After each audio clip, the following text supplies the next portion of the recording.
नमस्कार दोस्तों। Law of one यानी एक का कानून, या कह लीजिए एक का ज्ञान, या कह लीजिए एक के तरीके, यह उसके 18वें सत्र का भाग 2 है। दोहराया जाता है कि इस किताब द्वारा दी गई सभी सूचनाएं और जानकारियां आप जान भी सकते हैं, मान भी सकते हैं, नज़रअंदाज भी कर सकते हैं और सिरे से खारिज या नकार भी सकते हैं, क्योंकि यह आपकी फ्री विल है जो कि आपको एक अनंत रचयिता द्वारा दी गई है। एक बात और कही जाती है कि लॉ ऑफ वन पूरी तरह से सबके लिए फ्री है। यदि कोई इकाई या व्यक्ति इसको निजी स्वार्थ के लिए इस्तेमाल करे तो वह उसकी व्यक्तिगत जिम्मेदारी होगी। एक बात और कही जाती है, यदि कोई इकाई या व्यक्ति इस एक के ज्ञान को दूसरों से साझा करना चाहे अपनी भाषा में तब्दील करके या ऐसे ही, तब भी वह यह ऐसा कर सकता है, क्योंकि इसमें भी उसकी आज़ादी है। तो पहला सवाल डॉन करते हैं, एक इकाई के रूप में जब कोई धरती पर बचपन से विकास करता है तब अपनी जिम्मेदारी के प्रति जागरूक होता है। क्या कोई ऐसी उम्र है जिसके नीचे वह इकाई या व्यक्ति अपने कर्म के प्रति जिम्मेदार ना हो, या फिर वह जन्म से ही अपने कर्म के प्रति जिम्मेदार होता है? तो राह कहते हैं, एक इकाई या व्यक्ति जब इस धरती पर जन्म लेती है या लेता है, वह हमारे समय के विभिन्न बिंदुओं यानी कि हर इकाई अलग अलग समय में स्वयं के प्रति जागरूक होती है। इसके मध्य का समय लगभग 15 महीने होता है। कुछ इकाइयां मध्य समय से पहले या फिर जन्म लेने के कुछ बाद ही जागरूक हो जाती हैं। कुछ इकाइयां इस मध्य समय के बाद जागरूक होती हैं। सभी मामलों में वह जिस समय जागरूक होती हैं उसके कर्म तभी से ही बन जाते हैं और वह अपने कर्म के प्रति जिम्मेदार हो जाता है। यह जिम्मेदारी उस बिंदु के पीछे की ओर पूर्वव्यापी यानी रेट्रोएक्टिव हो जाती है, ताकि वह इकाई इन विकृतियों को यानी हिस्सों को समझ सके और इकाई के सीखते ही विकृतियां खत्म यानी डिसॉल्व हो जाती हैं। तो दोस्तों, यहाँ पर रा ने जो बोला है कि कोई व्यक्ति जो है उसका कर्म कब होता है, क्योंकि हमने सुना है law of Karma, basically law of service जो है वो लॉ ऑफ कार्मा ही है। तो यहाँ पे रा ने कहा है कि किसी किसी केस में ऐसा होता है कि कोई बच्चा ना बचपन से ही अपनी पुरानी जिंदगियां उसको याद रह जाती हैं, तो उसके कर्म जो होंगे ना तब तो उसके तो वहीं से शुरू हो जाएंगे। लेकिन 15 महीने के बाद जब कोई बच्चा पैदा होता है तो उसके बाद उसके कर्म डेवलप होने शुरू हो जाते हैं। अब वो कर्म किस दिशा में जाएंगे, कैसे जाएंगे, इसकी जिम्मेदारी उनके माँ बाप की होती है। ठीक है, उनके माँ बाप उन्हें जैसा बचपन से सिखाएंगे बच्चे वैसा ही करते चले जाएंगे, या उनके दोस्त या उनके आसपास की जितनी भी घटनाएं घट रही होती हैं उनसे वो सीख रहे होते हैं, तो उससे उनके कर्म जागरूक होते हो मतलब कर्म बनने शुरू हो जाते हैं। तो यहाँ पर वो ये कह रहे हैं कि किसी किसी केस में ऐसा होता है कि 15 महीने के बाद हो जाता है। किसी किसी केस में ऐसा होता है कि बच्चे को थोड़ा सा वक्त लग सकता है, तो उस वक्त के कारण वो बाद में जाके क्या कहते हैं उसके कर्म बनने लग जाएं। लेकिन आपको याद होगा रा ने एक जगह पर कहा था, उन्होंने कहा था कि कर्म का जन्म कब होता है, जब भी आप दूसरों के प्रति प्रेम से कार्य ना करो तो आपका कर्म डेवलप हो जाएगा, मतलब कर्म बन जाएगा तब। तो इसमें भी उन्होंने ये कहा है कि ये अपने आप ही होता चला जाता है, और जैसे जैसे एक व्यक्ति को अपने कर्म समझ में आने शुरू हो जाते हैं ना, तो वो सीखते सीखते सीखते सीखते मतलब जितने उसने कर लिए, चलो ठीक है कोई नहीं, अब अच्छे किए बुरे किए नहीं पता था, अब ये पता चल गया हाँ लॉ ऑफ कर्मा इस तरीके से काम करती है। वो अपनी डायरेक्शन चेंज करता है, उनको कम करने की कोशिश करता है। तो जैसे जैसे वो कम करता चला जाएगा ना, वो धीरे धीरे पुराने कर्म धीरे धीरे डिसॉल्व होने शुरू हो जाते हैं, मतलब खत्म होने शुरू हो जाते हैं। तो अब मान लो उससे कुछ हो भी गई हैं ना चीज़ें, लेकिन अब वो दोबारा घूमकर दूसरों के प्रति प्रेम से सारी चीज़ें करे, इस एक अनंत रचयिता के ज्ञान को ले, और दूसरी चीज़ ये कि क्या कहते हैं दूसरे की आज़ादी का उल्लंघन ना करे। तो इन सारी चीज़ों का जब वो इस्तेमाल करके चलेगा, मतलब एक के तरीकों का इस्तेमाल करना जब शुरू करेगा ना, धीरे धीरे उसके कर्म खत्म हो जाते हैं। तो अगला सवाल डॉन करते हैं, फिर एक इकाई मान लीजिए जब 4 वर्ष की हो जाती है, तो क्या पूरी तरह से उसने अपने उन कर्मों के प्रति जिम्मेदार हो जाती है जो कर्म एक के कानून के खिलाफ होते हैं? तो रा कहते हैं हाँ यह सही है। यह ध्यान देने योग्य है कि आपके समाज द्वारा ही ऐसी व्यवस्था बनाई गई है कि जन्म लेने वाली नई इकाई को एक व्यक्ति के रूप में मार्गदर्शन प्रदान किया जाता है, ताकि वह जल्दी से सीख जाएगी कि एक के कानून के अनुकूल क्या है। तो दोस्तों यहाँ पे जो बताया जा रहा है ना, यहाँ पे वो ये कह रहे हैं कि 4 साल की उम्र के बाद क्या कोई बच्चा जो होता है वो उसकी मतलब अपने कर्मों के प्रति क्या उसकी जिम्मेदारी हो जाती है, मतलब क्या उसके लिए कर्म डेवलप होने शुरू हो जाते हैं? तो राय यहाँ कह रहे हैं हाँ ये सही है, पर यहाँ पर सोचने वाली बात ये है कि हमारे जो हमने जो चीज़ें बनाई हैं बचपन से, ठीक है, हमने अपने धर्म में भी सीखी हुई है, हमने इधर उधर से भी घर वालों से सीखते हैं, दोस्तों से सीखते हैं, तो व्यवस्था कुछ इस तरीके से बनाई गई है कि वो समाज के द्वारा ही सीखता है। लेकिन रा ने कहा ये तुम्हारे यहाँ पर है ऐसा, ये ऐसा नहीं है, पूरे ब्रह्मांड में ऐसा है। कई जगहों पर ऐसा होता है कि जब एक एक क्या बोलते हैं, एक सभ्यता पूरी की पूरी आगे निकल जाती है ना, तो जो उनके बच्चे भी पैदा होते हैं ना, वो बचपन से ही इन सारी चीज़ों के साथ पैदा होते हैं। तो जैसे ही वो पैदा होते हैं उन्हें सिखाने की ज़रूरत नहीं पड़ती, वो बचपन से ही ये सारी जादुई चीज़ें, ये सारी जो होती हैं ना, अपने पूरे मैट्रिक्स से, अपने बने बनाए माया जाल से खेलना शुरू कर देते हैं वो बच्चे। तो पहले ही बहुत एडवांस्ड हो जाते हैं। इसलिए कहते हैं कि अगर कोई किसी भी ग्रह की 1% आबादी एक के ज्ञान के अकॉर्डिंगली सीखना शुरू कर दे और वो धीरे धीरे आगे निकलनी शुरू हो जाए, तो उनसे जो बच्चे पैदा शुरू होते हैं ना, उनसे जो एक सभ्यता बननी शुरू होती है, वो सभ्यता ना बहुत ही एडवांस्ड होती चली जाती है, बहुत ही ज़्यादा एडवांस्ड।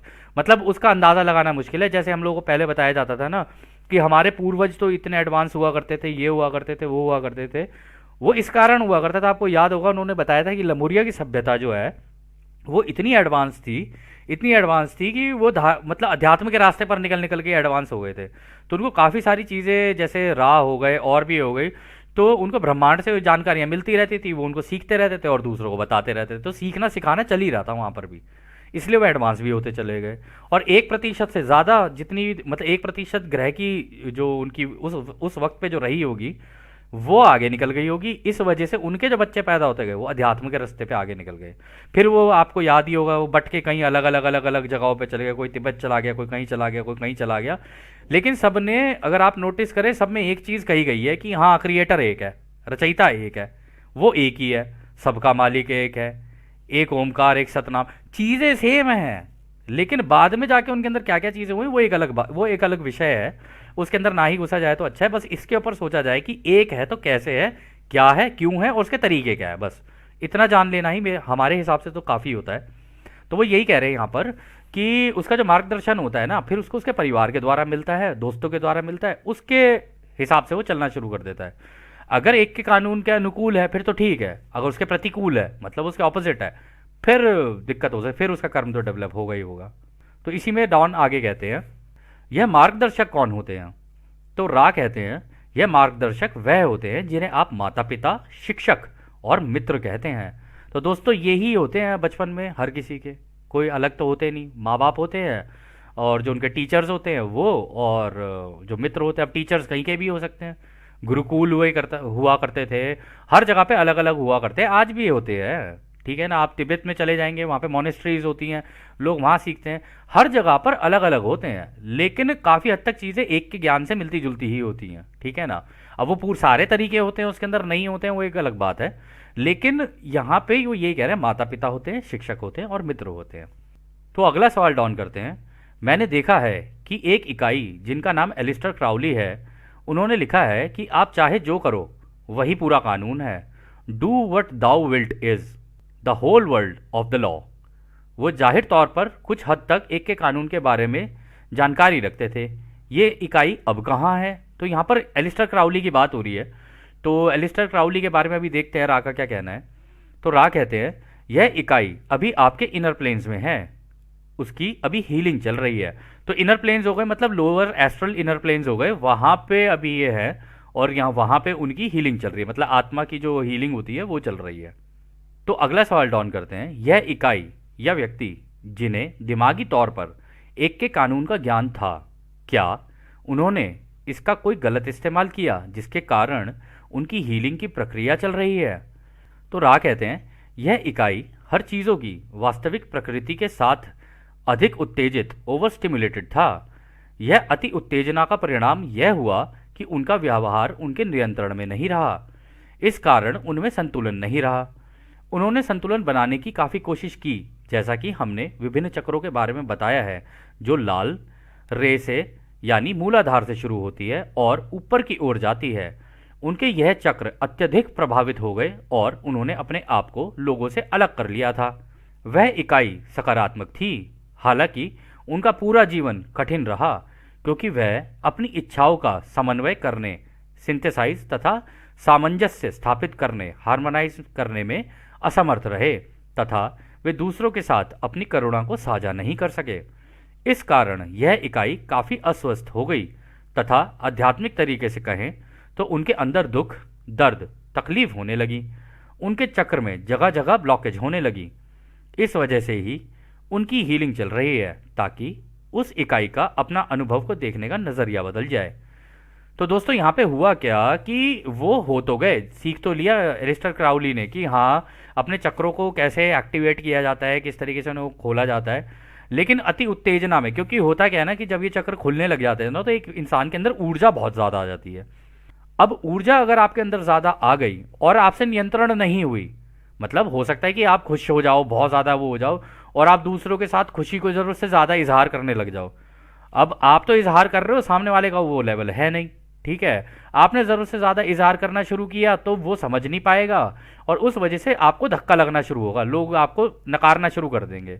तो इसी वजह से वो कह रहे हैं उसके अंदर संतुलन भी नहीं रहा। और उसके जो नीचे के वो थे ना, जो क्या कहते हैं चक्र थे, जैसे कि रेड रे, ऑरेंज रे, येलो रे, इनके अंदर ज़्यादा एक्टिवेशन हो गई, मतलब एक बैलेंस नहीं हुआ, एक्टिवेशन ज़्यादा हो गई।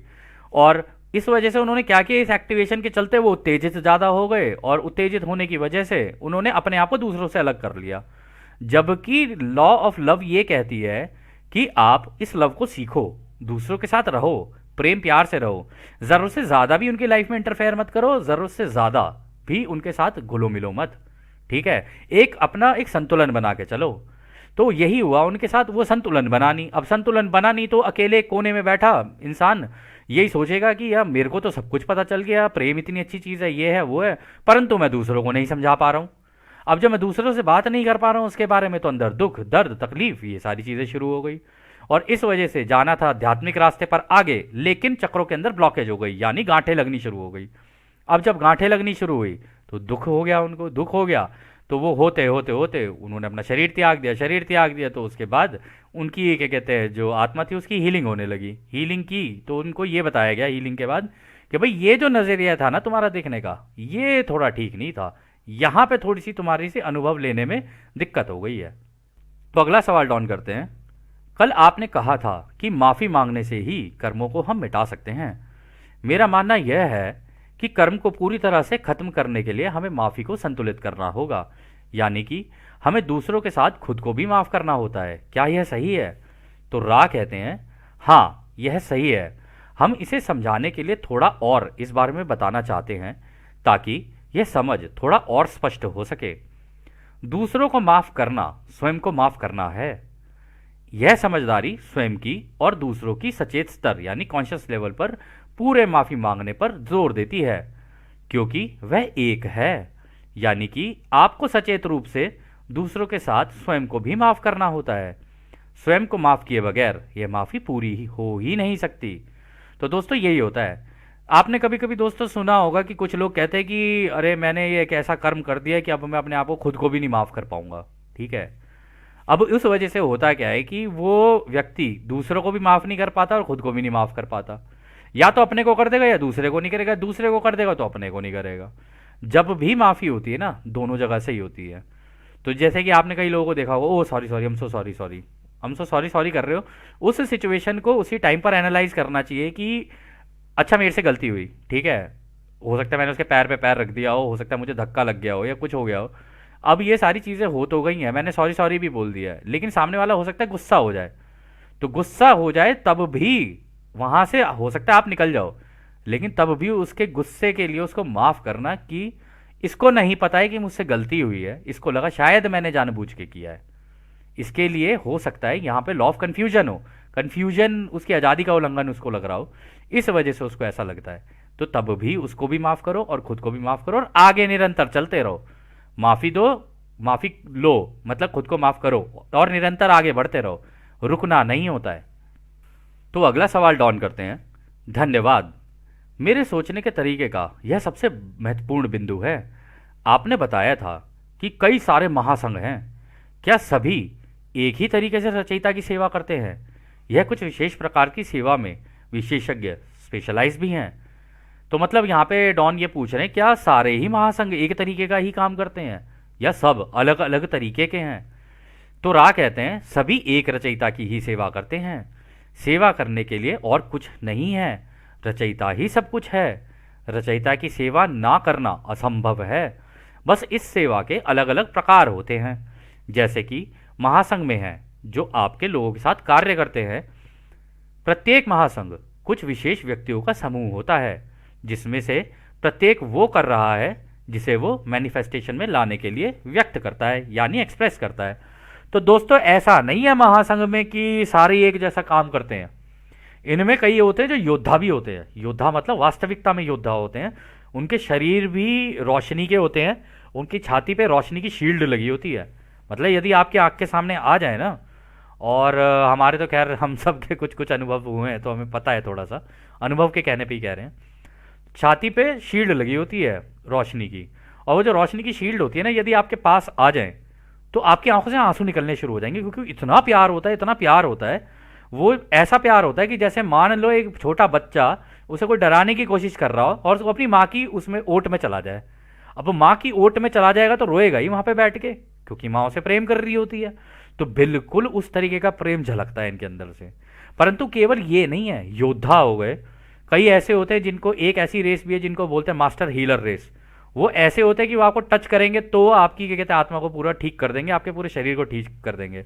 यदि आपकी आत्मा के अंदर भी कहीं गांठ लगी हुई है तो आपको सुला देंगे, आपकी आत्मा को बाहर निकाल लेंगे, उसके अंदर की जहां जहां कमियां होगी ना उनको ठीक करके फिर दोबारा वो आत्मा को वापस शरीर के अंदर किया, ताकि आप दोबारा स्वस्थ हो जाओ। ऐसे ऐसे लेवल की, इतनी एडवांस लेवल की सिविलाइजेशन है ये, मतलब जो सभ्यताएं हैं।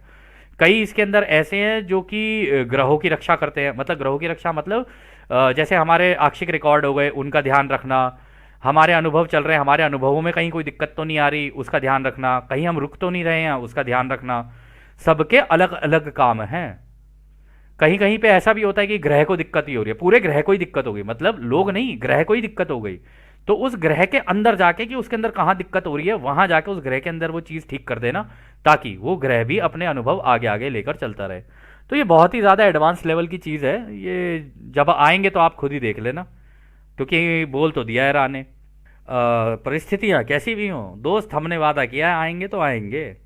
हम तो अनंत रचयिता की हाँ का वेट कर रहे हैं। एक बार ये विभाजन जरा पूरा हो जाए, जिनको उस तरफ जाना है वो उधर चले जाए, और जिनको इस तरफ आना है वो इधर चले हो जाए, और जो बीच में है जरा एक ग्रह खाली हो जाए, उसके बाद देखेंगे क्या होता है क्या नहीं होता है। तो आगे डॉन कहते हैं, क्या आप बता सकते हैं कि यहोवा ने कैसे धरती के लोगों के साथ संपर्क किया था? तो रा कहते हैं पहला संपर्क अनुवांशिक था, यानी कि उन्होंने अनुवांशिक बदलाव किए। दूसरा, वो आप लोगों के बीच रहा ताकि वो आगे चलकर चेतना में अनुवांशिक बदलाव कर सके। तीसरा, उन्होंने अलग अलग तरीकों से उन लोगों को अपनी बातें बताना शुरू की जिनका झुकाव उनकी तरह का था। तो दोस्तों उन्होंने क्या किया, उस टाइम पर लोगों के डीएनए के अंदर बदलाव करना शुरू किया। मतलब अब डीएनए जैसा था उसको चेंज कर दिया, ठीक है। फिर डीएनए चेंज करने के बाद उनकी चेतना, यानी उनकी सोच कैसी थी, उनकी सोच में बदलाव करना शुरू किया। यानी उनको इस तरीके की नॉलेज और इन तरीके की चीज़ें देनी शुरू की ताकि उनकी सोच में बदलाव आए। फिर तीसरा, उन्होंने उनके बीच में रहकर उन लोगों को ढूंढा जिनकी सोच उनके जैसी थी। अब उनके जैसी सोच वाले जो उनको मिलते गए, जो उनका झुकाव उनकी जैसी सोच का था, बस वो वैसे के वैसे उन्हीं लोगों को पकड़ा और उन्हीं लोगों को वो ज्ञान देना शुरू कर दिया जो उनका था। तो आगे डॉन कहते हैं, क्या आप मुझे बता सकते हैं कि उन्होंने किस तरह से अनुवांशिक बदलाव किए तथा ये कैसे किया था? तो राह कहते हैं, कुछ अनुवांशिक बदलाव क्लोनिंग के द्वारा किया गया था। इस प्रकार यहोवा ने अपनी ही छवि इमेज को जन्म दिया। दूसरा वह तरीका था जिसे आप शारीरिक संबंध कहते हैं। उन्होंने प्रजनन के तरीकों से इंसानों में परिवर्तन लाने का प्रयास किया, यानी कि पहले तरीके से उसने क्लोनिंग का इस्तेमाल किया और दूसरे तरीके में उसने प्रजनन द्वारा बदलाव किए। खैर आगे डॉन कहते हैं, क्या आप बता सकते हैं कि उन्होंने इस मामले में विशेष तौर पर क्या किया? तो रा कहते हैं, हमने इसका जवाब पहले ही दे दिया है, कृपया आगे की जानकारी के लिए प्रश्न दोबारा पूछें। तो डॉन कहते हैं, क्या आप बता सकते हैं कि यहोवा के हस्तक्षेप से पहले और बाद में ये प्रेम मिलन की क्रिया में, प्रोग्रामिंग में क्या अंतर था? तो रा कहते हैं, ये एक ऐसा प्रश्न है जिसका जवाब हम केवल ये बताकर दे सकते हैं कि अनुवांशिक माध्यमों द्वारा हस्तक्षेप समान ही होता है, चाहे इस परिवर्तन का स्रोत कोई भी हो। तो दोस्तों वो यही कह रहे हैं कि इन्होंने डीएनए चेंज किया, ठीक है, डीएनए चेंज किया। अब उसके तरीके बहुत हो सकते हैं, अब हम तरीकों में तो नहीं घुसेंगे, कई तो आपको पता है, कई आपको भी नहीं पता होंगे। तो आगे डॉन कहते हैं, क्या आप बता सकते हैं कि अनुवांशिक यौन परिवर्तन करने में यहोवा का क्या उद्देश्य था? तो रा कहते हैं 75,000 वर्ष पहले इसका केवल एक ही उद्देश्य था कि उस इकाई का तेजी से आध्यात्मिक विकास हो सके। तो डॉन कहते हैं यह विशेषताएं किस प्रकार और अधिक आध्यात्मिक विकास की ओर कैसे ले गई? तो रा कहते हैं जिन विशेषताओं को प्रोत्साहित किया गया उनमें सभी 5 इंद्रियों की संवेदनशीलता और मन की ताकत शामिल थी, ताकि अनुभव तीव्र हो तथा इन अनुभवों का विश्लेषण एनालिसिस करने की क्षमता बढ़े।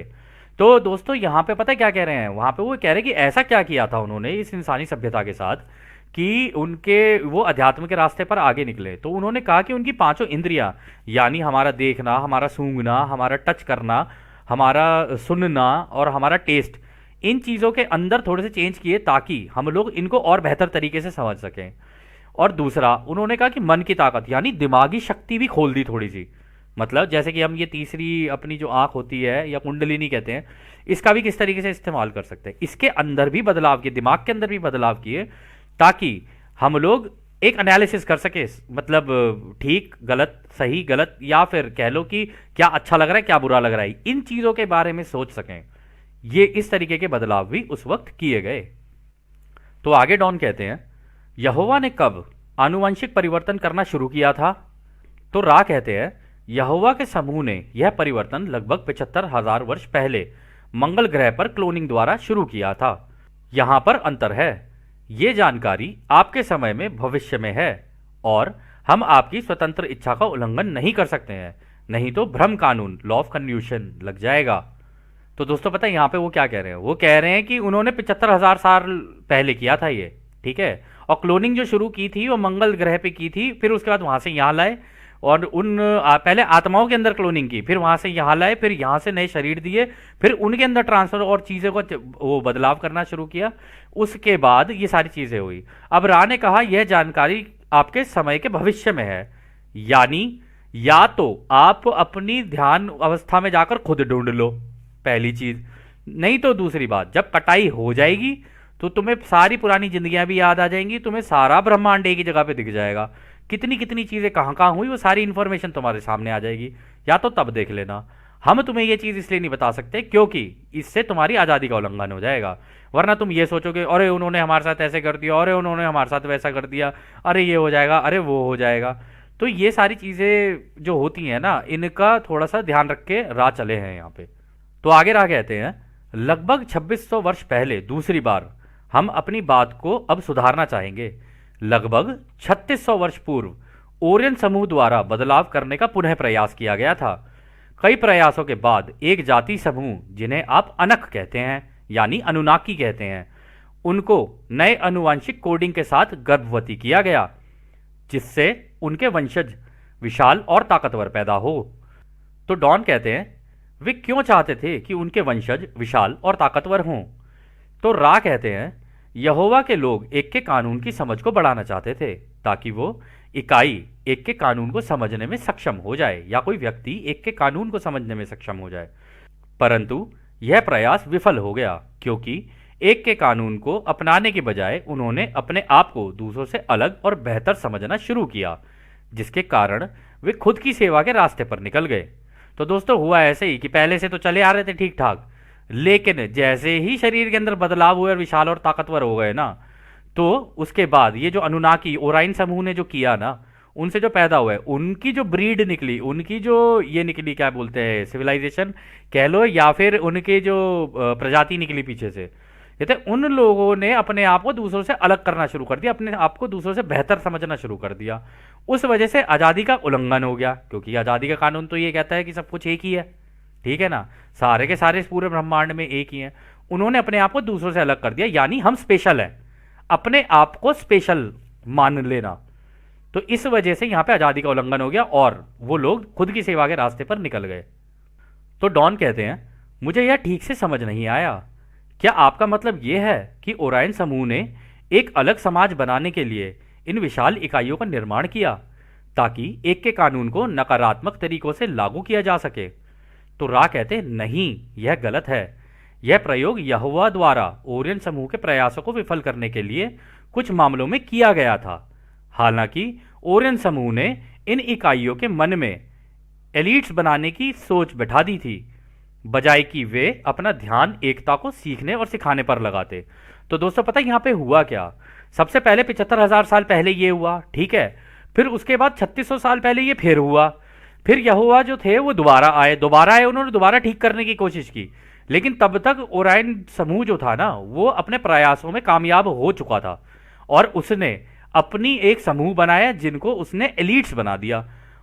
और दोस्तों यहाँ पे एलीट सोच जो कही जा रही है ना, एलीट सोच वही होती है, कहीं पर भी उन्होंने हर जगह पर ये किया है जहां पर भी किसी भी व्यवस्था में आपको ये लगे ना कि कोई व्यक्ति अपने आप को दूसरों से बेहतर समझता है और एक के कानून के अकॉर्डिंगली नहीं सोचता है, तो उसकी सोच एलीट हो जाती है। ऐसा नहीं है कि वो व्यक्ति गलत है या सही है, नहीं, सही और गलत तो कुछ भी नहीं है, उसकी सोच ऑटोमेटिकली एलीट हो जाती है। अगर उसकी सोच एलीट हो गई तो फिर ये जो समूह होता है ना, इसको मैनिपुलेट करना, मतलब इस वाले को, दूसरे व्यक्ति को मैनिपुलेट करना आसान हो जाता है उसके लिए। तो उसको वो अपनी दिशा में खींच के लेके जा सकता है, ऐसा हो सकता है। तो आगे डॉन कहते हैं, अच्छा तो क्या यहोवा महासंघ का सदस्य था? तो रा कहते हैं यहोवा महासंघ के ही थे, परंतु वह सहायता करने के अपने प्रयासों में गलत था। मतलब वो आया तो था कि अपनी दूसरों की मदद करेगा, लेकिन जो प्रयास उसने किए ना, वो प्रयास उसके उल्टे पड़ गए। तो फिर डॉन कहते हैं, तो फिर यहोवा का संपर्क वो मदद नहीं कर सका जो यहोवा करना चाहते थे, क्या यह सही है? तो रा कहते हैं यहोवा के हस्तक्षेप से काफी मिश्रित परिणाम हुआ। जहां इकाई एकता की तरफ जा रही थी वहां यहोवा के हेरफेर काफी उपयोगी थे, लेकिन कुछ भी करने की उनकी आजादी की वजह से ओरियन समूह द्वारा उनकी सोच को कम सकारात्मक दिशा में भटकाया गया और इस वजह से पहली बार आपके ग्रह की चेतना पर गंभीर दखलंदाजी किया गया था। तो दोस्तों हुआ क्या, यहोवा भी कर रहे थे, इन्होंने यहोवा को भी मैनिपुलेट कर दिया। आए तो वो भी उन्हीं का वो काम करने आए थे, रचयिता का। और क्योंकि अपनी इस ग्रह पे आने के बाद हर व्यक्ति अपनी पुरानी जिंदगी भूल जाता है, अब पुरानी जिंदगी भूला तो ये ओरियन समूह उनको भी मैनिपुलेट करने में कामयाब हो गया। उनको लगा कि मैं ठीक कर रहा हूं, ऐसा नहीं है कि वो कुछ गलत कर रहे थे, वो ठीक ही कर रहे थे, लेकिन ये ओरियन समूह ने कुछ इस तरीके से उनको मैनिपुलेट किया कि देना तो वो यही सारी चीजें चाह रहे थे, सही सही जानकारी देना चाह रहे थे, लेकिन वो जानकारी जिस तरीके से दी गई ना, उससे दूसरों की आजादी का उल्लंघन हो गया। तब वो यहां पर यही कह रहे हैं ना कि तब गंभीर दखल अंदाजी हुई थी, मतलब एक ऐसा सिस्टम शुरू हो गया जो बना इस तरीके से कि दूसरों की आजादियों का उल्लंघन होना ही होना है। वहां से ये चीज बताई नहीं गई कि भाई 51% का ये भी है, इधर 95% का ये भी है, बीच में ऐसे भी है, और जो आज़ादी का कानून काम करता है मांग तो तुझे मिलेगा, उस तरीके से चलनी चाहिए थी ये चीज़ें। लेकिन हुआ उल्टा, उल्टा ये हो गया कि वो देना कुछ चाहते थे, दिया कुछ, और लोगों को एक इस तरीके की आदत हो गई कि उन्हें ऑर्डर्स लेना अच्छा लगने लगा, क्योंकि उनको लगा अरे यहाँ ये तो हमारे भले के लिए है। अब बात भले के लिए हो या कुछ भी हो तो गया ना आपकी आज़ादी का उल्लंघन, आपको नहीं पता चला लेकिन आपको ठीक लगा वो, लेकिन उसमें हो गई आपकी आज़ादी का उल्लंघन। अब आज़ादी का उल्लंघन हो गया तो उस केस में यहां पर गंभीर दखलंदाजी हुई चेतना के स्तर पे, यानी सबको गुलाम बनना पसंद आना शुरू हो गया। तो खैर आगे डॉन कहते हैं, क्या आप मुझे विशेष रूप से बता सकते हैं कि ओरायन समूह के द्वारा इस दखलंदाजी की वजह से क्या थी? तो रा कहते हैं, यह इस सत्र का आखिरी प्रश्न होगा। जो लोग ताकतवर और बुद्धिमान हैं वे अपने आप को दूसरों से अलग समझते हैं, जो उनसे कम बुद्धिमान और ताकतवर हैं यह दूसरों के साथ एकता की सोच को विभाजित करती है। इसका फायदा उठाकर ओरियन समूह ने होली वॉर की अवधारणा का कॉन्सेप्ट बनाया है। यह गंभीर रूप की विकृति सोच थी। इस तरह के कई युद्ध जो विनाशकारी प्रकृति के हैं, इनमें से कई सारे हुए हैं। तो दोस्तों धर्म युद्ध जिसे कहा जाता है ना, कि एक धर्म का दूसरे धर्म के खिलाफ युद्ध, इसकी वजह से हुई थी क्योंकि इन्होंने आके बीच में ये धर्म युद्ध का कॉन्सेप्ट डाल दिया था। तो वो कहते हैं उन्होंने होली वार का कॉन्सेप्ट दे दिया, यानी अपने अपने धर्म के लिए दूसरों से युद्ध करो। वहां से जैसे ही वो आया इसकी वजह से विभाजन हो गया, और जैसे ही विभाजन हुआ लोगों की सोच विभाजित हो गई, और जैसे ही सोच विभाजित हुई उसके बाद रचयिता के एक का जो कॉन्सेप्ट था उसके बिल्कुल ही विपरीत चले गए लोग। अब उस विपरीत में जाने के कारण क्या हुआ, उनकी जो ग्रेड बनी वो ग्रेड बनेगी कौन सी साइड में, 95 और 5% की साइड में। तो खैर दोस्तों, इस सत्र को हम लोग यहीं समाप्त करते हैं। और जैसा कि राह हमेशा कहते हैं, अब हम आपको उस एक अनंत रचयिता के प्रेम, उसकी रोशनी, उसकी शक्ति और उसकी शांति में छोड़कर चलते हैं। आद ने हमारे भाइयों, आद ने वासु। धन्यवाद।